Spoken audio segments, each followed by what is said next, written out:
take a walk on the wild side? See what else? Welcome. Thank you very much for coming.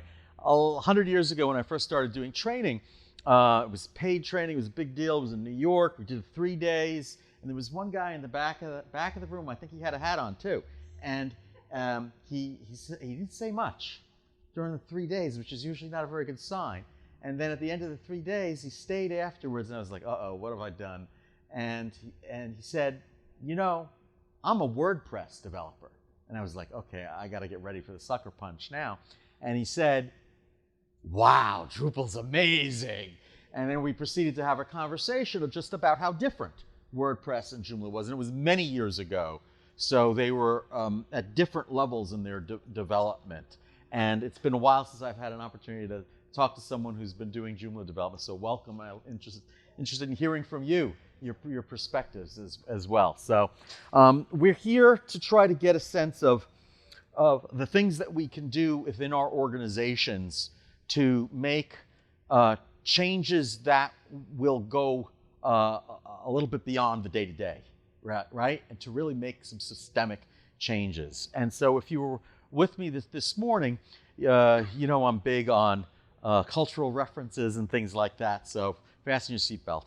We are FFW. We're a large organization, but small when we talk about our clients, really. And we have the privilege of being a small organization that we'd like to think walks their talk in terms of our values and is able to really make a difference for some of our clients in the community in particular.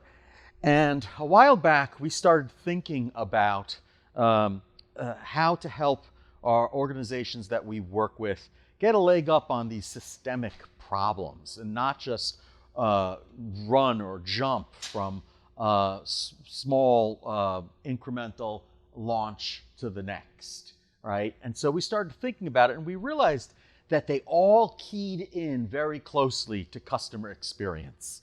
And it was all extremely important.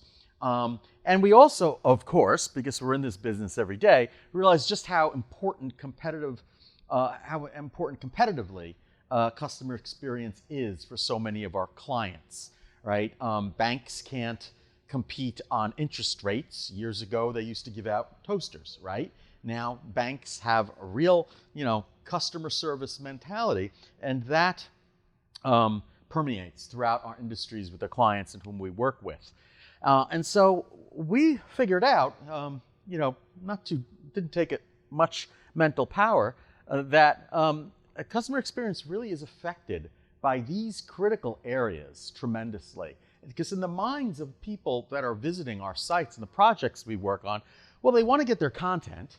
They don't want to have to suffer too much in order to get it, right? The content needs to be accessible to them and people that they know that they might want to share information with, and they need to have some level of confidence that the content, that their journey, that their visit is not going to come back and bite them afterwards, right? So there's this sort of innate expectation of security, and you don't have to be doing an e-commerce project in order to convey that, right? You know when a cookie is collected that it's going to be respected and it's not going to be sold off and done many different things to. So this is really a presentation about how we can affect some improvements in customer experience, specifically by conducting baseline audits in each of these 3 areas. Now, I know if I had not had your attention before, that with the mere mention, hi Madison, of the word audits, okay, I have got your attention. So audits are like this, right? We're all just lining up to get audited, right?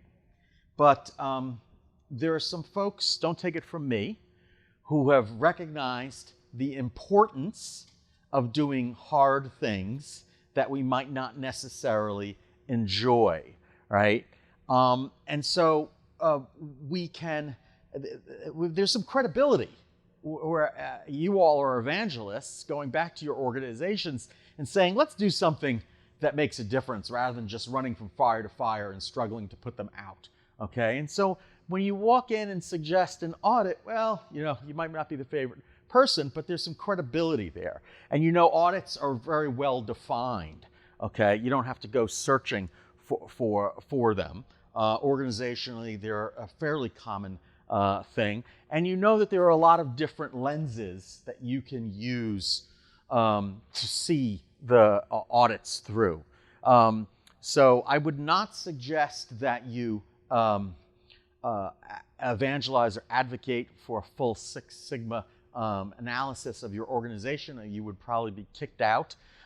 This is itself a little bit of an older method of looking at the world. But in terms of how we define audits, it's really good because we get this understanding of how we can actually define, measure, and analyze the baseline that we're given, and then when we update our audit, begin to look at how we can improve and control what it is we're doing in the area of accessibility, content, UX, and security, right?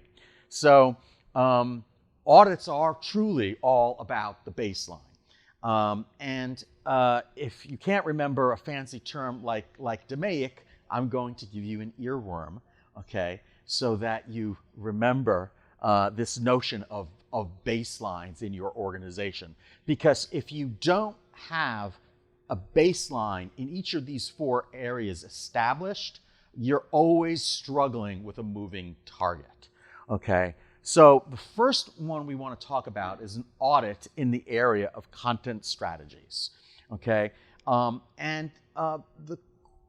content audit is certainly a very qualitative analysis of what we're trying to communicate to our viewers, but there's a very intangible element to it, right? That also must be measured, right?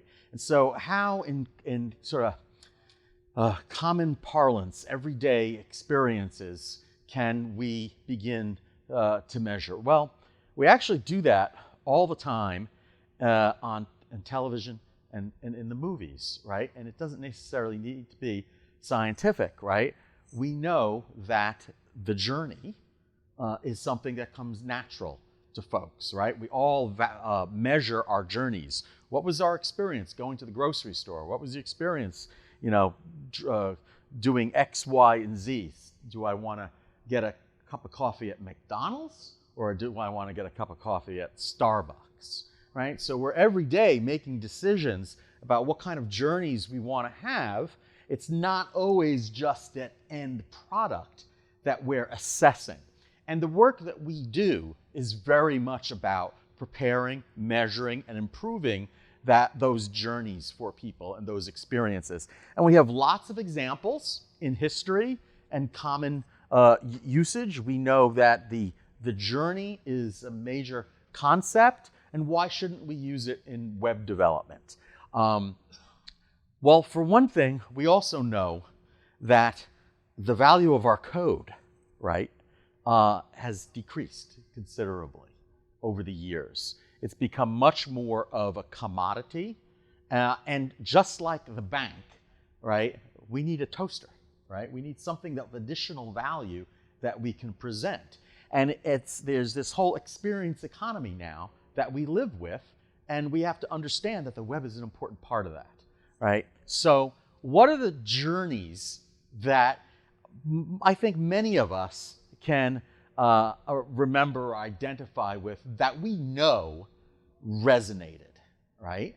So folks that are young or folks that are old, the yellow brick road, right, is a journey that was memorable for generations of people, right? And it's been redone in so many different places. And the idea, right, of there's no place like home, there's no place like home, it's embedded in our cultures and our minds.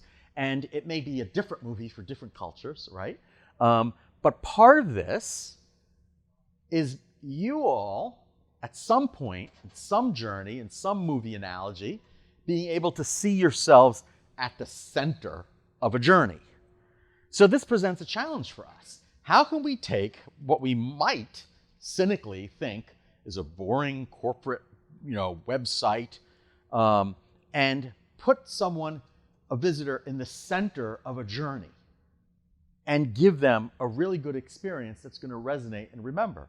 Well, the first thing, of course, is to understand that it's not a really boring corporate website. It's mission-driven, it's profit-driven, it's improving a quality of life for different folks and understanding what the underlying value is on it. And we know it can be done in lots of different ways. We have these common examples, right? So even physically, our computer screens and even our phone screens are so much like a movie screen, right? And so here it is again. People see the value and they're able to put themselves in the center of the journey. And the challenge is for customer experiences to do that. And the alternative, what happens when we don't do it, okay, is things that we don't remember, like certain sequels.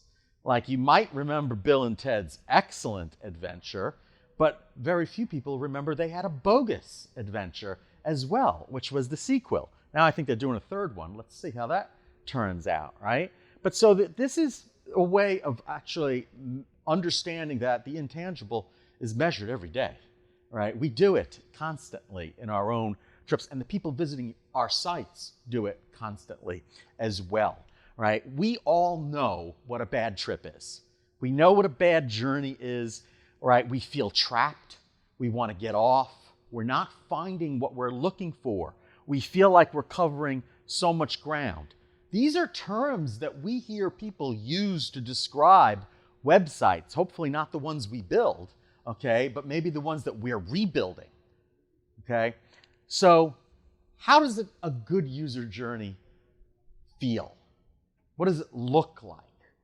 Well, if we don't have tangibly the words to express it, we know it internally, right? And our challenge is really to do this for our clients and for our users. And when we think about it and work with it, our experience has been, it's really all about the customer and putting them in the center. So practically speaking, what does this mean? How many folks have worked with organizations or currently working where your menu structure on your website mirrors your departmental structure in your organization? Ours used to, okay? But I see a lot of heads going up and down, okay? So the people who are going to get the most out of that website are the folks who already know the organization. Are those really the people that you want your website to serve? Well, that's a bonus, but not if people who are brand new to it, that are trying to understand and get to know your site, okay? Those folks are not well served by it. So the client paradigm center journey is really one that helps folks find what they're looking for very quickly, doesn't make them wade through extraneous content, tells a story, puts them in the middle, and guess what? You can measure this by conducting a proper audit, and in fact, I recommend always a content and user experience usability audit, right? And we know that usability is a subset of user experience, which is a subset of customer experience, right? But these two go hand in hand. So how do we begin? We're conducting this audit, right, because we want to understand whether our existing content aligns with our target personas. Do we have target personas? Are we going to use our audit as an opportunity to create or reinvigorate our user personas? In an audit, we're usually counting things. But remember my Six Sigma example. And actually, I'm going to give you a link so that you can get a copy of this deck afterwards. Remind me to pull that up. And you'll actually be able to understand that the basis of this analysis is your being able to modify these audits to your own will, right? So going in, you're not starting with a blank slate. You're actually starting with a template that says, at the end of my audit, here's what I want to know. And so one of the things you should be saying is, what persona does this particular piece of content align to? And so when you're auditing something, you're looking to count what's there, and you're also looking to assess what's not there and figure out how you're going to fill that gap and meet it. You're going to identify good assets, the lack of assets. And here's another thing about audits that you can do. What's the workflow? So now suppose you've identified a dozen pieces of really great content. Well, how many do you need? Do you need a dozen or do you need more?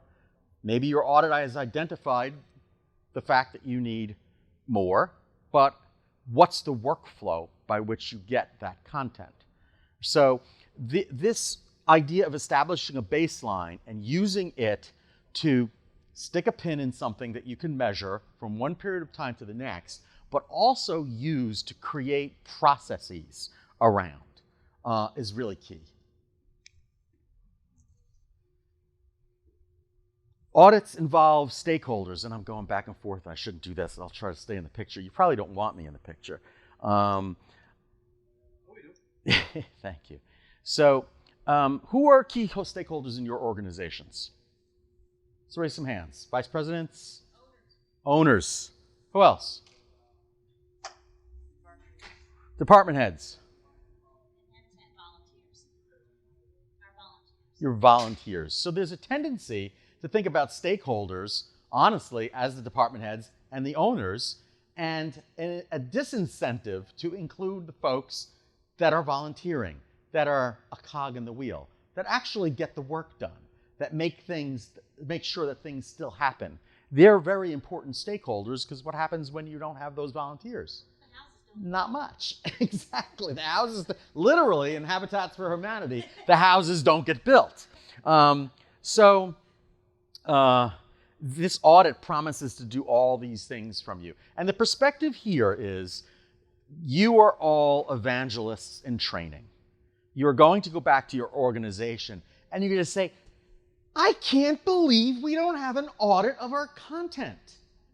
How can we do anything right if we don't know what we've been doing all these X number of years? How are we going to measure our progress? And so that's about what each of these different areas are. And it helps you catalog, things that are missing. So I mentioned earlier, made a big deal about artifacts. Here's two very simple points, right? If your content audit doesn't shed some light, isn't relevant for a personalization effort that you are planning or would love to consider, then you could be doing something more and differently. If your content audit doesn't help you get a better search out of your application, at least structure a better search, because there are a lot of technical issues that would stand in the way of a better search feature. But if it doesn't yield some information that would help you create a more structured, faceted search, then there's probably something more you could be doing, right? So, you'll have lists of these slides and can go through each and every one of them. So remember, use your audits to help you start creating memorable experiences. It's all about that baseline. Let's talk about usability audits.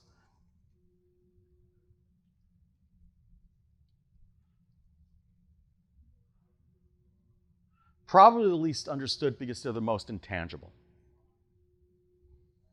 Okay, how do people feel about this? I hate the upside down hedgehog. Which one would you rather use? I like the one with you on. So, every once in a while, you get an outlier, a traditionalist. I am often one of them myself. I actually don't enjoy using either of these bottles, okay? And I'll show you why in the next slide. Okay, I'll show you what I like to use in the next slide. So how many folks know that there's actually that little impression on the ketchup bottle where it's raised? It's supposed to be the point that if you tap it, you can break the vacuum, that you don't have to stick a knife in it. Now, how many people? Is that an example of good usability? I don't think so. Okay, but it's fun for people who know the secret, right? We can get our ketchup. Okay. And then we created this thing where it was, this is what I'd like to, it's almost like a sledgehammer. It's like you can get the ketchup out of the bottle if you can squeeze the bottle. Let's make a bottle you can squeeze, okay? But now, of course, we've got a mess, okay? So really, this is an example of a UI that wasn't so great to begin with, and then we thought about designing a better experience, but in fact, the usability is kind of a mess, okay? Now, just in case you think I'm the only one who takes this sort of stuff seriously, here are the people from the Packaging Institute, okay, writing about the folks over at Hellman's, okay, who took this idea even further and created a no messing better experience. Why aren't we having conversations like this with our clients and our developers and our designers about the usability of our own websites? Because this is the level of importance that other industries place on it, right? And we don't have anything tangible that you can pick up, okay? We certainly do have things that we can press on and touch to and speak on and look, and it's made more complicated by the fact that not everyone can do that without some sort of assistive technology. We're going to be getting to that. So again, when we talk about usability, okay, we may not like mayonnaise, okay, but we recognize this as being a better solution, right? And we also, again, know bad UI when we see it, okay?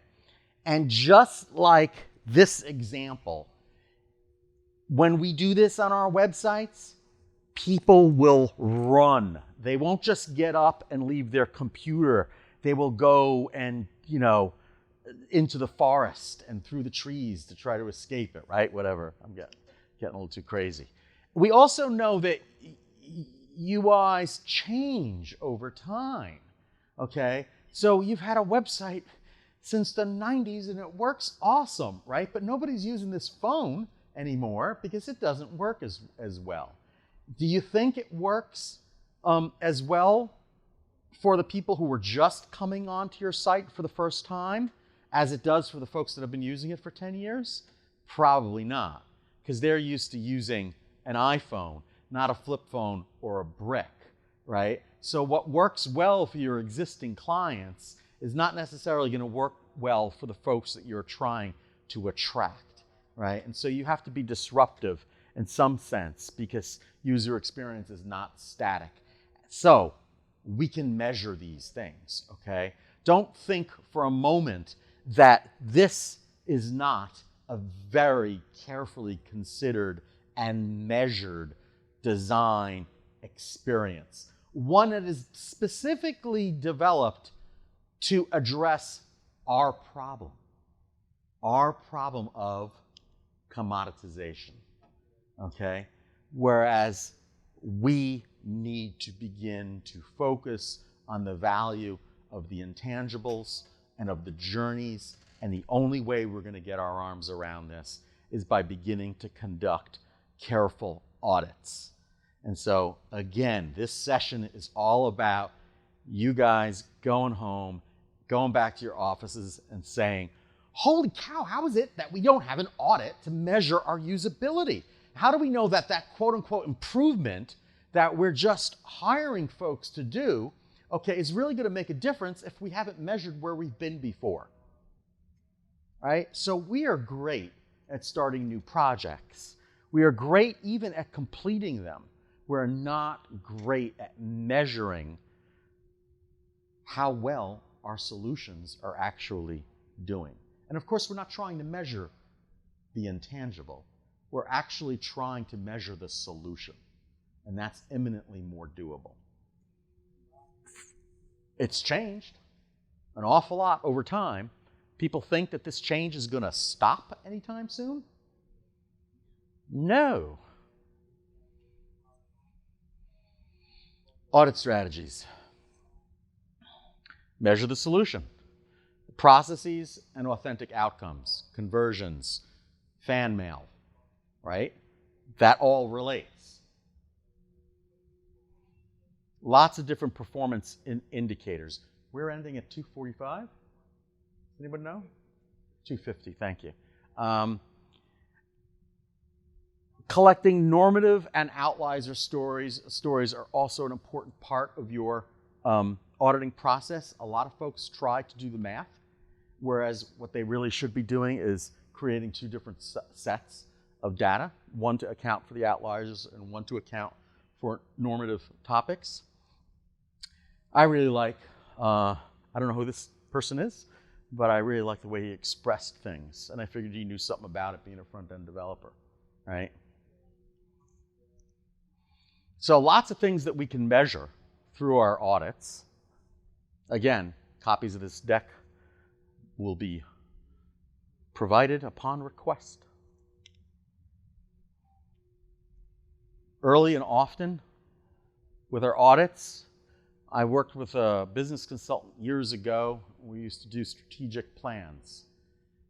And she used to say, we got to stop doing strategic plans, right? We need to be selling strategic thinking, right? And what the plan is just a punctuation mark, okay, in an ongoing cycle of continuous strategic thinking, like continuous development, right?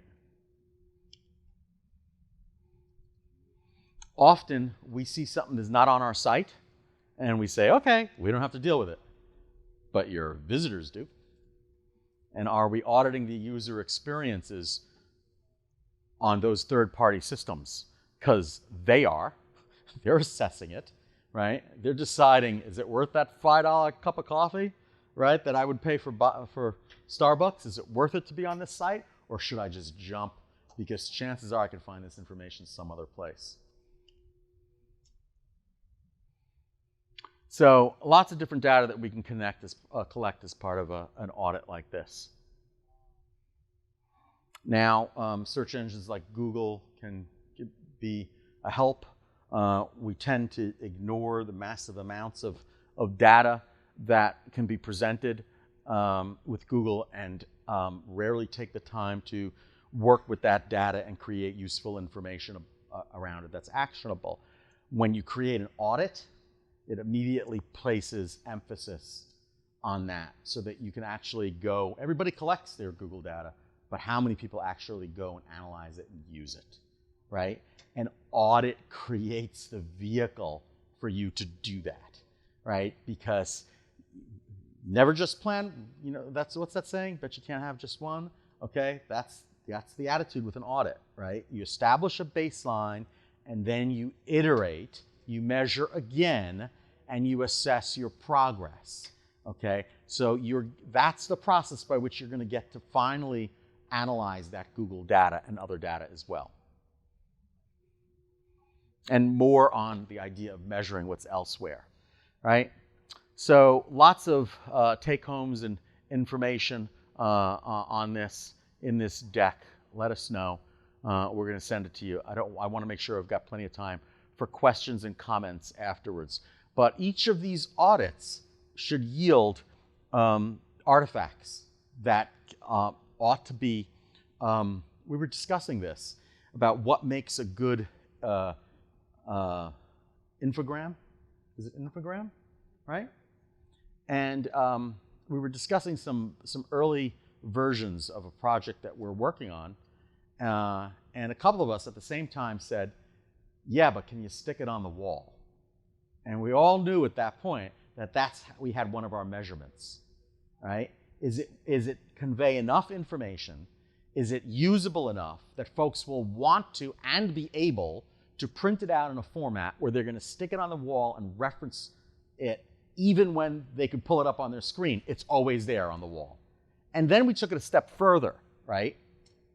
We wanted folks to be able to write on it and personalize it, right? And mark it up to their own use cases. So you're going to create these artifacts, and the idea is you're not just creating them for the sake of it. You're creating them so that they can be used.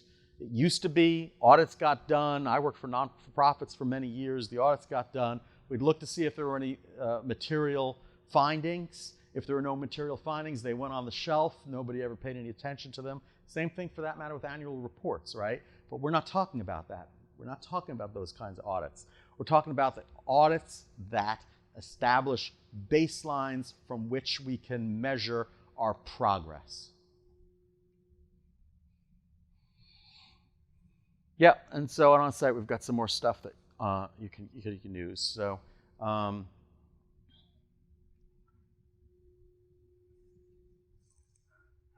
am jumping ahead, not too far. So remember, this idea of the journey is a really good paradigm for our sites. And it's all about, I couldn't figure out how to do this with a mousetrap, but it's all about making a better bottle of condiment dispenser. It's all about that baseline. So, accessibility audit strategies, now something that's a lot easier to measure, right? But again, how many organizations are required to be 508 compliant? We've got some universities, right? Right? Okay. How easy has it been for you with that requirement to make your sites compliant? No problem? Easy peasy? It's always compliant? AAA? Of course. Even when you've got a very heavy stick, right, like 508 compliance, this is not an easy thing. The web is a fluid place. With every new front-end library, with every new design idea, there's risk, right? So the idea of an accessibility audit that actually helps you measure your progress, and also, quite frankly, is a support and a body of evidence when you get a demand letter for the effort that you've actually put into making sure that your site is as accessible as possible. It's also the platform from which you can begin to have a discussion in your organization about digital inclusion.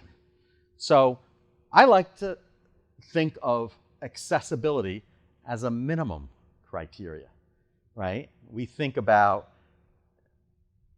A being a minimum criteria, AA being a little bit better, AAA being the best, right? But that's kind of a false pretense, right? A false argument. Compliance is about the minimum level of support that we must give all folks. Inclusion is about making sure that everybody has easy access to it and going beyond the minimum to encourage folks to access and use and participate in the development and the populating of our site with content and experiences. So that's a high-level goal. I would suggest that a very reasonable goal is that audits be done so that we can begin to get away from this idea of taking snapshots in time of when our sites are accessible, and we can actually start forming a true-to-life video, right, of our sites being accessible at all times. What do I mean by this? I gave an example this morning for those of you that were here, working with an accessibility organization that asked for a plugin in their WYSIWYG editor to allow them to put source code and full HTML in a body field. And we had this discussion, why is that a good thing when you're trying to encourage accessibility? You're just introducing new levels of risk, right? So the idea here that we're working towards is using a tool like Drupal to actually create components that are accessible from the atomic level up, so that when they're assembled on a page in different areas, you can be much more assured that those components, when they make up a whole page, that page will be accessible when the components are updated, because atomically they've been looked at, they're more likely to be accessible. When someone adds a new form to the page, you can be reasonably assured that it's going to be accessible because you put time into making those components accessible. So what you have here is the combination of an effort of auditing your organization's accessibility, which we know is a specific thing, right? You can hire organizations like MediaCurrent or FFW to do an audit, to participate in an audit. Internal teams can conduct automated audits or manual testing, right? It's a thing, right? But the idea here is, how do we respond to the parts that need to be remediated? Do we respond to it on a bit-by-bit basis, or do we respond to it by creating a system that we know is continuously compliant? And how many folks are familiar with paragraphs? We're at a Drupal camp, right? So some of the folks that are probably new to Drupal are not as familiar with a module that basically allows us to create different elements and then place them on a page. It's a little bit of a different way of thinking in Drupal. Paragraphs is not also the best name for that kind of a module, but nonetheless. But it ties to the idea of atomic design and pattern labs, so that we define first our branding and our colors and our styles, and then how these different elements come together in different molecules and organisms on a page. And the idea is, you can take a design system like atomic design, build into it this level of accessibility, but also one that supports your content strategy, one that also supports good usability, right? And then we're going to get to the next phase, last part of this session, which is around security. You can also create elements that you know are secure, right?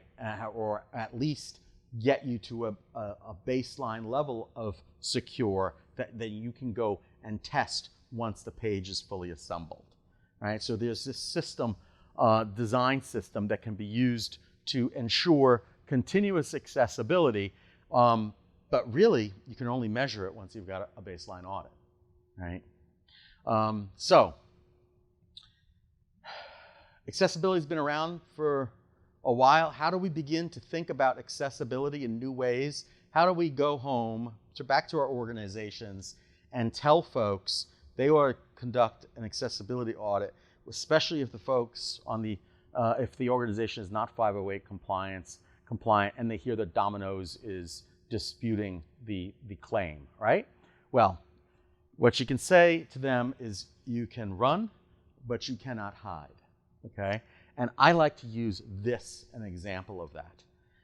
We speak in emoji these days, right? Whether we come to it willingly or hesitantly, okay? Emoji, the language of emojis is common currency.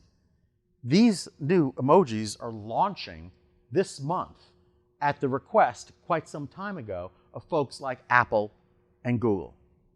And they've been done in consultation with our advocacy organizations, or organizations that are advocating digital inclusion, right? So it's not like one little icon of a static individual in a wheelchair anymore. And it's not only, you know, an icon of that individual in a forward-leaning motion, you know, way. It's really beginning to understand that accessibility and inclusion involves all types of folks, some of which, you know, are present in this room. We're just not there yet, right? We may be. It's not an assumption that we want to make that all of us will get there. But, okay, so we know that an audit of our accessibility should account for all these things that the regulations and the guidelines support, okay? We know that there are tremendous numbers behind this if we need to make a business case to our organizations of why they should do an accessibility audit.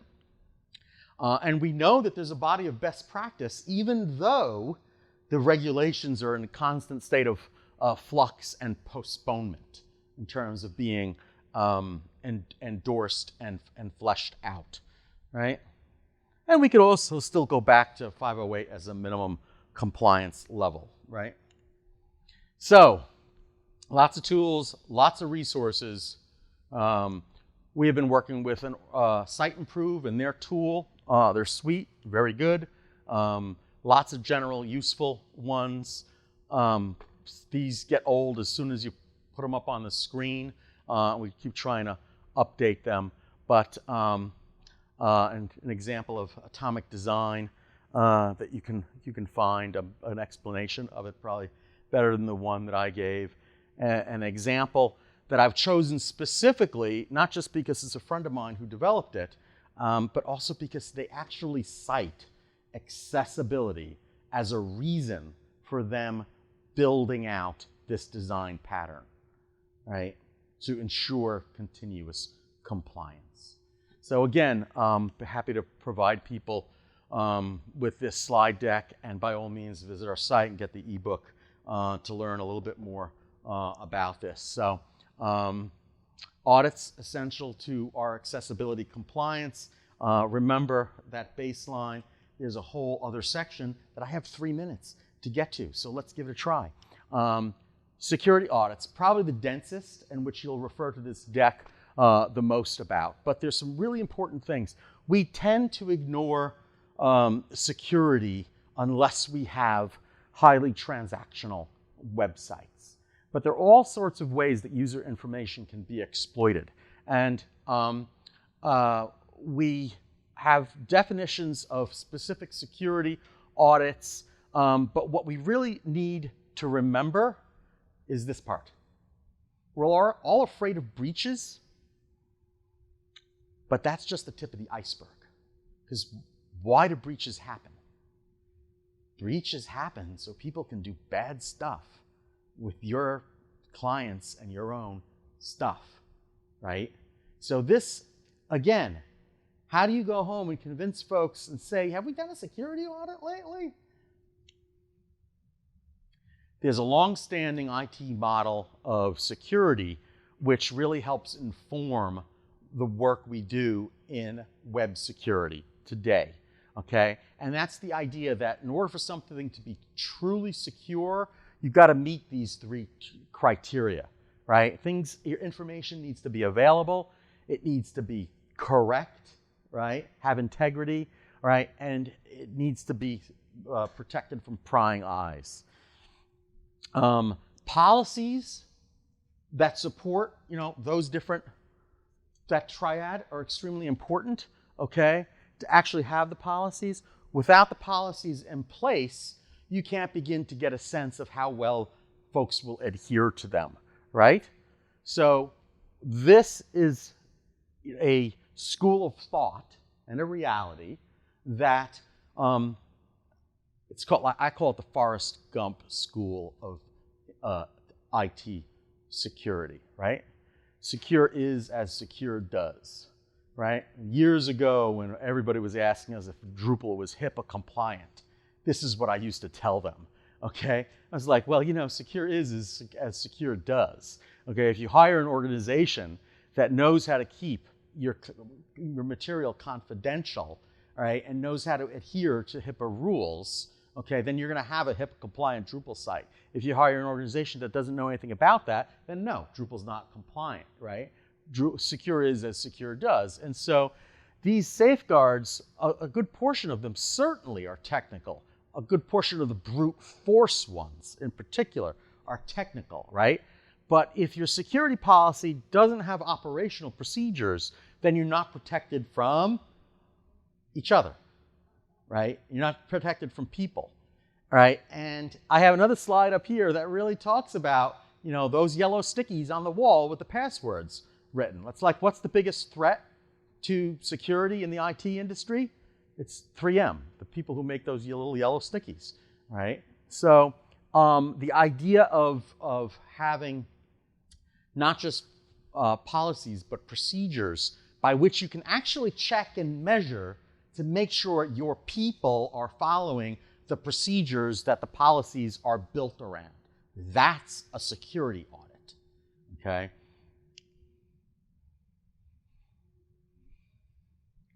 Why is security such a big deal now, more than ever? Because we're dealing with so much more data than we ever have, and we're doing so much more with that data than we ever have before. So this is not a problem that's going away, right? So you want to provide a really good customer experience?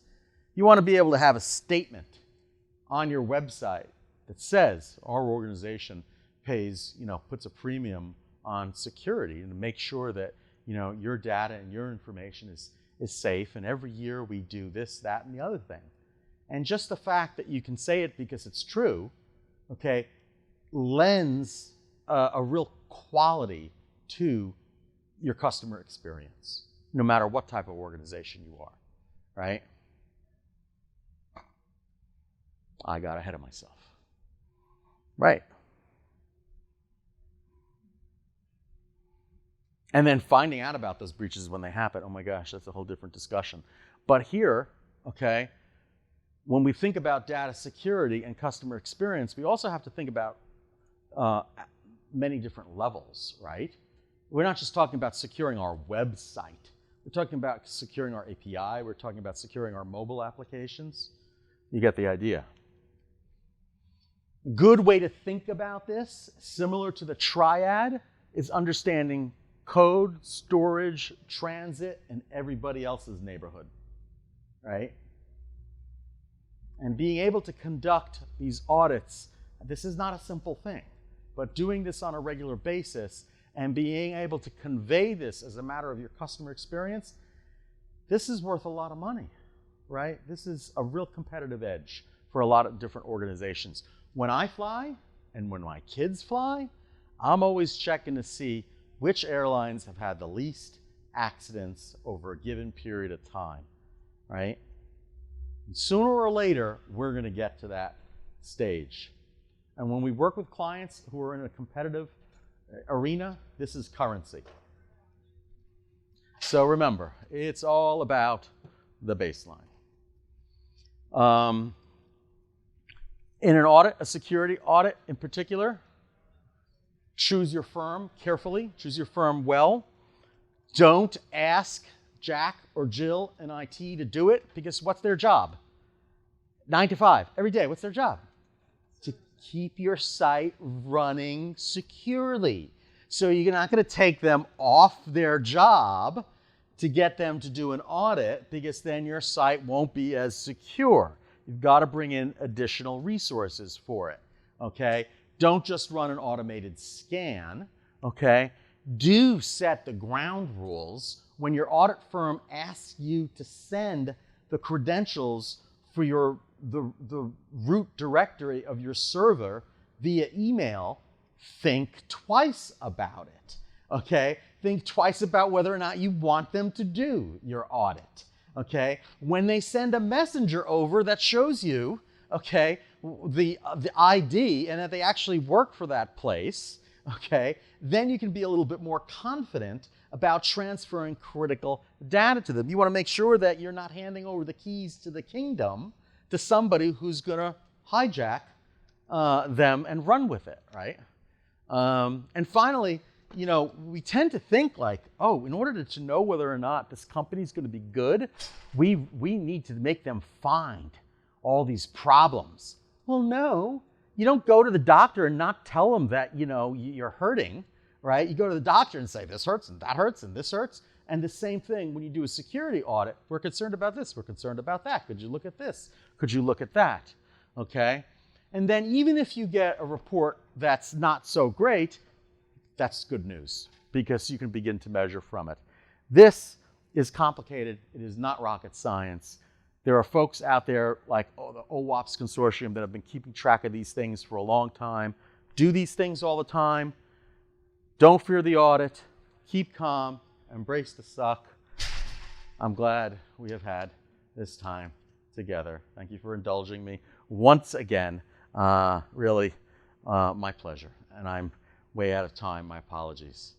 Thank you. I hope it was helpful. Thank you. Thank you.